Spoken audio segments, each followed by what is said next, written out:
नमस्कार। आज हम बात करने जा रहे हैं पेशेंट फॉल पे। बिकॉज़ किसी भी हॉस्पिटल में पेशेंट सेफ्टी एक बहुत बड़ा फैक्टर है और पेशेंट सेफ्टी को लेकर हम हमेशा बात करते हैं। आज जो टॉपिक है वो पेशेंट फॉल है। तो पेशेंट फॉल को प्रिवेंट करने के लिए हमें क्या करना है? पेशेंट फॉल को प्रिवेंट करने के लिए हमें कुछ पैरामीटर्स फॉलो करने होते हैं, कुछ सेफ्टी प्रिकॉशंस लेने होते हैं। तो वो जो सेफ्टी प्रिकॉशन लेने होते हैं उनके बारे में भी हम बात करेंगे।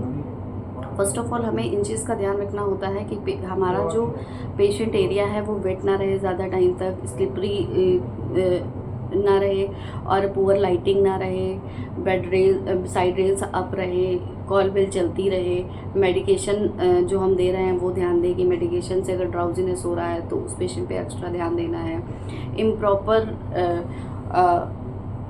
इम्प्रॉपर तरीके से हमें पेशेंट को अलाउ नहीं करना है कि आप जा सकते हैं, आप वॉशरूम जा सकते हैं, जब तक हम पेशेंट की पूरी हिस्ट्री पढ़ ना लें। और कभी भी पेशेंट को हमें अकेला नहीं छोड़ना है। कोशिश ये करना, अगर पेशेंट वार्ड में है, आईसीयू में, तो हर बेड पे हमारा एक स्टाफ होता है, तो वो पूरी तरह रिस्पॉन्सिबल होता है। वार्ड में होता है कि हम लोग 6 मरीज एक स्टाफ को देते हैं, तो कोशिश ये रहती है कि वो पेशेंट जो है इतना स्टेबल हो कि अटेंडेंट के साथ रह सके और उसे कम ज़रूरत हो नर्सिंग स्टाफ की। इस वजह से उस 6 पेशेंट पे एक स्टाफ देते हैं। तो प्रिवेंट और सेफ्टी मेजर्स कुछ हमारे नर्सेस को लेने हैं।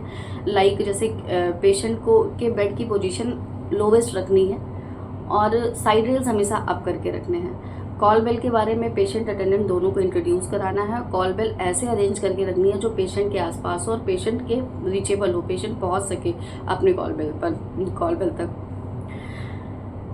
और ड्राई फ्लोर रखना है, हमेशा लाइटिंग अच्छी रखनी है। अपने असिस्टेंस के लिए पेशेंट को अश्योरेंस देना है कि हम आपके साथ हैं और उनकी जो मेडिकल कंडीशन है उसके बारे में पेशेंट को, अटेंडेंट को बता के चलना है कि अभी आपकी कंडीशन ऐसी है, आपको अलाउ किया गया है चलने के लिए, आप जाएं तो आप वॉशरूम किसी के साथ जाएं, या आपको नहीं अलाउ किया गया, आपको बेड पैन के लिए अलाउ किया गया है। तो पेशेंट को प्रॉपर एजुकेट करें, तभी पेशेंट ये जान पाएगा कि उसे कैसे रिएक्ट करना है, कैसे हॉस्पिटल में अपनी हेल्प करनी है, साथ ही साथ हॉस्पिटल स्टाफ की, अटेंडेंट की और सबकी हेल्प करनी है। बिकॉज पेशेंट फॉल्स और पेशेंट को तो रिस्क होता ही होता है। हॉस्पिटल की रेपुटेशन, नर्सेस का काम, वार्ड बॉय का काम, हॉस्पिटल का काम भी, ये काम सब रिप्रेजेंट करता है। अगर किसी वार्ड में कोई पेशेंट गिरा है तो बड़ा शेमफुल होता है उस वार्ड के लिए, उस ऑन ड्यूटी नर्स के लिए, हॉस्पिटल स्टाफ के लिए। बिकॉज हॉस्पिटल एक ऐसी जगह है जहाँ पे हम पेशेंट सेफ्टी का बहुत ध्यान रखते हैं। पेशेंट आता ही अपनी सेफ्टी के लिए और वहीं पे फॉल हो जाए,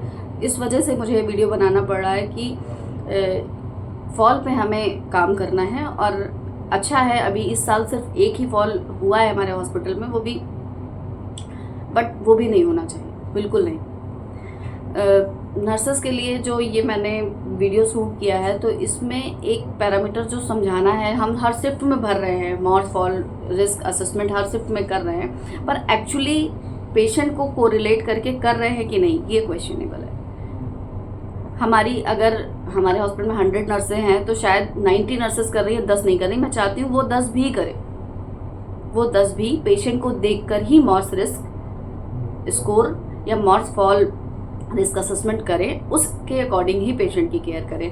मॉर्स की बात करें तो हमारे पास कुछ उसके पैरामीटर हैं, like history of falling, secondary diagnosis, ambulatory aid, IV therapy, gait, mental status, और उसके अपने अलग क्राइटेरिया है। Low risk, medium risk, high risk. 0 to 24 अगर असेसमेंट आता है तो वो लो रिस्क है, 25 to 24 आता है तो मॉडरेट रिस्क है, और 45 से अबव आता है तो हाई रिस्क है। मॉर्स रिस्क के पैरामीटर्स बता दिए मैंने। हिस्ट्री ऑफ फॉलिंग, अगर पेशेंट की हिस्ट्री पिछले 3 महीने में एक बार भी ऐसी रही है कि पेशेंट फॉल हुआ है तो उसे 25 मार्क्स देते हैं, अदरवाइज 0। सेकेंडरी डायग्नोसिस मतलब एक से ज़्यादा अगर पेशेंट अपनी डायग्नोसिस लेकर आ रहा है, लाइक एसटीएन के साथ टाइप 2 डीएम भी है, तो हम 15 मार्क्स देते हैं, अदरवाइज 0।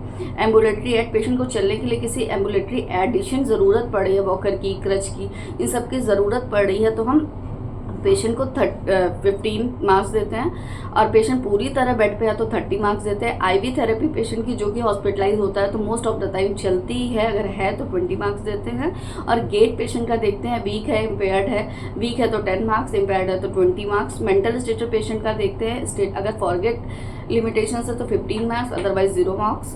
मैं पैरामीटर बता ही चुकी हूँ, 0 to 24 low risk, 25 to 24 medium risk, 25 to 44 medium risk and 45 to above high risk. High risk वाले मोस्ट पेशेंट ज़्यादातर आईसीयू में ही होते हैं, पर कभी कभी जब आईसीयू से पेशेंट डिस्चार्ज होके एसडीयू के बाद जनरल वार्ड आता है तो भी उसकी स्कोरिंग यही होती है, बिकॉज पेशेंट ओल्ड एज भी होता है, पेशेंट को डिवाइसेस भी लगी होती है, पेशेंट को चलने में भी प्रॉब्लम होती है। तो ये पैरामीटर हमें डिसाइड करने हैं, उसके अकॉर्डिंग उसको क्लियर करनी है। और फॉल रिस्क असेसमेंट हर शिफ्ट में करना है, मॉर्निंग, इवनिंग, नाइट, और ज़रूरत पड़े तो बीच में भी करना है। और अटेंडेंट को ज़रूर एजुकेट करना है, पेशेंट को ज़रूर एजुकेट करना। सारी प्रॉब्लम वहीं आती है जब हम पेशेंट और अटेंडेंट को एजुकेट नहीं करते हैं। तो पेशेंट अटेंडेंट को एजुकेट करते हुए चलना है। आप जो दवा लगा रहे हो उसको लेकर के जब तक पेशेंट डिस्चार्ज नहीं होता, अगर आप अटेंडेंट और पेशेंट से प्रॉपर कम्युनिकेशन कर रहे हो तो कहीं प्रॉब्लम नहीं आती, कहीं भी प्रॉब्लम नहीं आती, बट आपको ये करना पड़ेगा।